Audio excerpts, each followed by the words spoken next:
Pemirsa, kita akan memasuki kabar Nampan-Nambayan.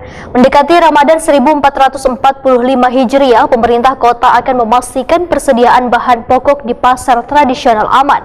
Untuk memastikan persediaan hintaluan bawang tercukupi, maka pemerintah kota pun akan bekerja sama dengan daerah lain, diantaranya Blitar dan Brebes. Pemerintah Kota Banjarmasin mengklaim angka inflasi Banjarmasin masih di bawah angka nasional. Angka inflasi nasional pada 2023 sebesar 2,8%, sedangkan Banjarmasin sebesar 2,31%. Namun angka inflasi menjadi unik lantaran pada 2023 lalu perhiasan emas menjadi penyumbang inflasi, termasuk pula penjualan tiket pesawat hingga iwak haruan juga menjadi penyumbang angka inflasi. Demikian diperkatakan Wali Kota Banjarmasin Ibnu Sina Wetakuni Prima TV tengah hari Selasa 27 Februari 2024.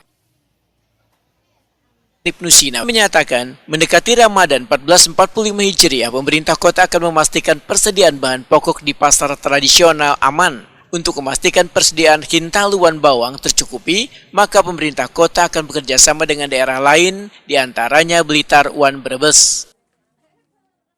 Jauh di bawah nasional, karena nasional kan kita 2,31. Nah, kalau nasional itu 2,5 dan 2,8 ya.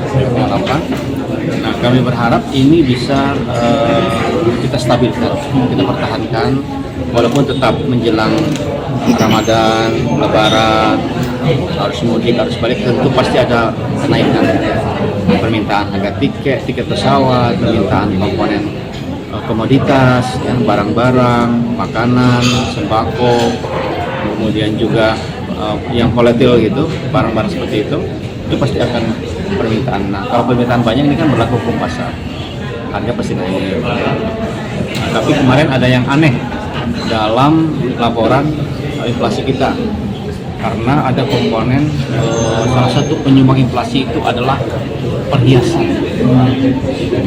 Jadi orang Banjar ini ketujuan mencari perhiasan mas, ya, tidak ada mobil.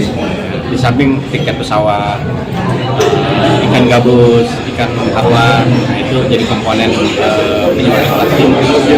Dan